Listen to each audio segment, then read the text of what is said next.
After 10,000 years, I'm free. Wasn't that? That's what Rita said when she came out of that hole in the ground. Power Rangers. All right, so we did a review yesterday. And we're doing another And I one think today. you're wearing the same dirty shirt. Yeah. It's got like food stains on it. It does. I just ate What chili. is that? It looks like cheese. I don't know. I ate chili. Now they're gonna know you're dirty. Well, let me put another shirt on.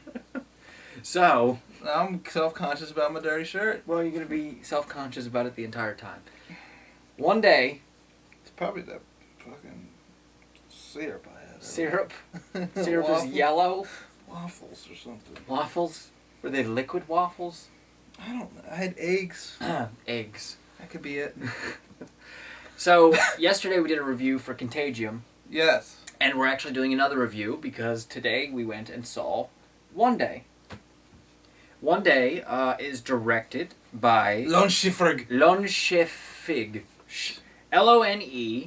Loneschefig. Lone Schifrig. Schifrig. Yeah, whatever. She's a woman. She directed She it. directed it. She also directed An Education, Mhm. which was nominated, I think, for Best Picture like 2 years ago. Something like that.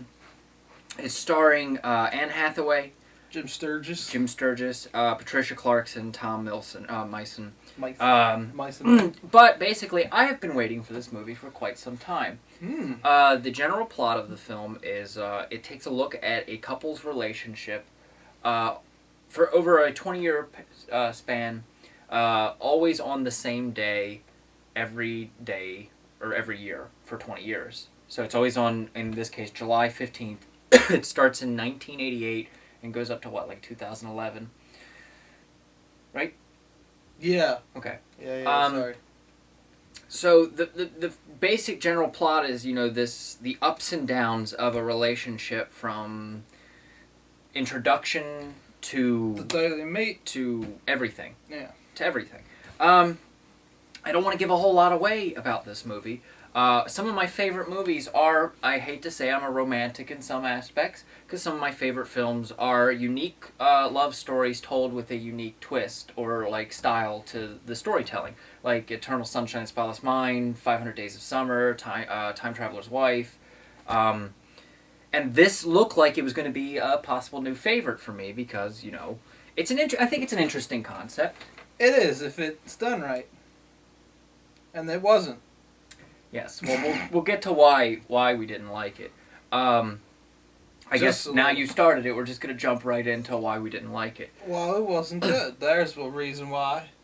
It takes place in throughout London, Europe, Italy, Paris, and I don't think that takes away too much from the film. I think and this might sound really close-minded and all, because I do like films where it takes place in foreign countries and all. I like foreign films and all, but I feel like this story, since it seemed like it was marketed towards us. This was a movie that, yeah, it had the feel of a U.S.-made romance movie, not a British-made, which I'm assuming it was. I guess. Well, it mostly takes place in like I said, those countries. And at some point, I wanted it to come over to the U.S. I felt like it maybe, and it sounds weird, it felt like the story would have worked more if it was in, you know, New York and L.A. versus Paris and London. Maybe Anne Hathaway could have been from there and not have to use that terrible accent. You had a problem with her accent. I didn't have a problem. It's so like old English, like, and like over the top. It was bothering me the whole time. Yeah, I didn't. Like I said, I didn't notice that. My biggest problem with this film is whenever you have a love story between two characters, and the main conflict between these characters is that what's his name, Sturgis? His character Dexter is really bluntly an asshole. He's a dick. He's a guy that has been handed wealth and money from his rich parents. Yeah. He has everything given to him. He's handsome. And he's a womanizer in many ways. He takes advantage of girls. He sleeps around a lot. And Anne Hathaway plays basically a well-educated, aspiring writer who's stuck in a rut and whatnot when they meet. And the whole story is how she kind of falls in love with him, and he doesn't, like, he wants to have something with her, but it's this back and forth where she wants him, he wants her, and that's what's over the 20 years.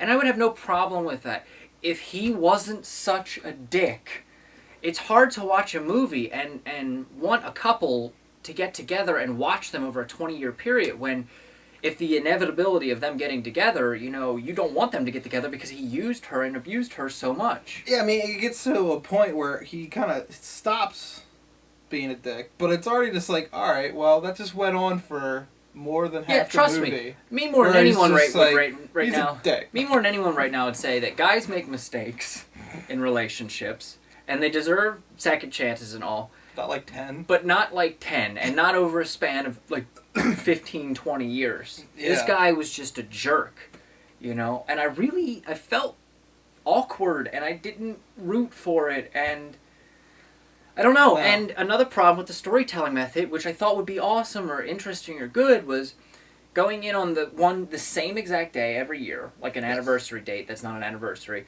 It seemed very convenient that on a lot of those days, there are some that like nothing happens, but there on are a lot of those days, very important things happen, and it's very hard to stretch your imagination to believe that every time on this date, such an important turn or twist in their relationship would happen. Yes. And the fact that none of them addressed that all of this is happening on the same day every year. They kind of do at the end. Yes. But, because the date, July 15th, is some St. Sturgis holiday or something. That's his name. I don't know. It's some St. Sturgis. St. Sturgis something holiday. holiday. But mostly, I just really...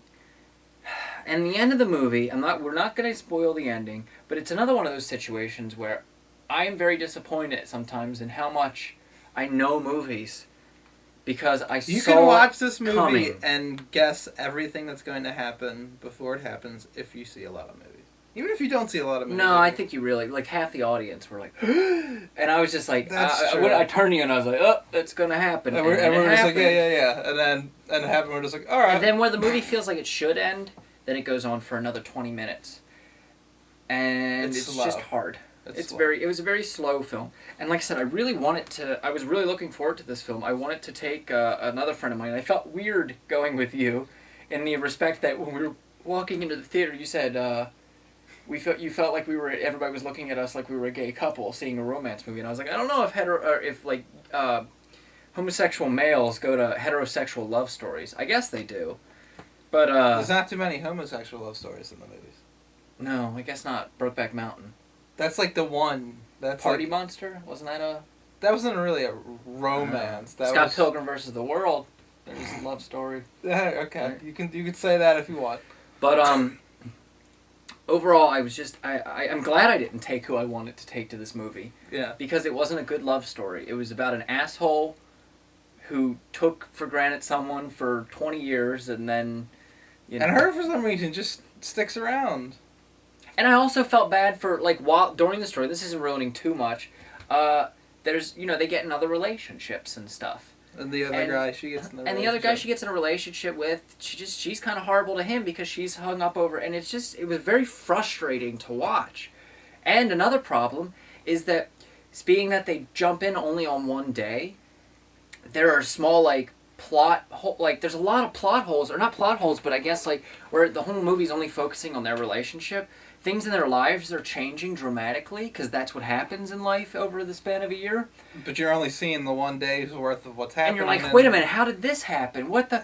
And instead of they try to, like, through witty banter with other characters, try to, like, connect the 2 days, but they can't. You just can't connect a whole year in, like, 2 sentences. It just felt odd. Felt weird. I wanted to like it. I'm going to give this probably a 1.5, maybe 2. I think the cinematography was good. The lighting was good. Most of the acting, I didn't hate the acting. No. You just didn't like her accent. I thought it was fine. I just did not like the story. I didn't like the main character. It's kind of like that Blue Valentine, where I just would have liked it a lot more if I didn't think the female character... was unmotivated. Like, everything she did was wrong. Like, I couldn't agree with it, and... Yeah.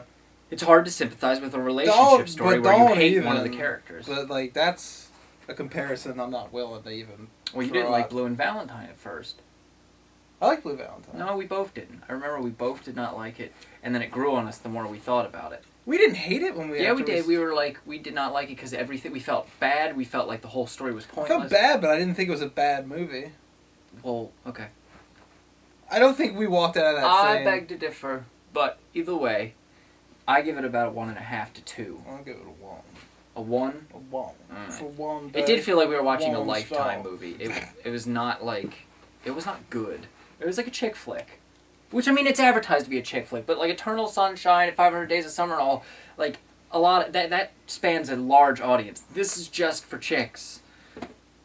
This sounds very sexist. This is just for women. It's just for people who like bad romance movies. Lifetime love stories. If you like that, You like that? this is right up your alley. Now, Hal Jordan, use your willpower to save us. Take off! Oh. Oh boy. Huh?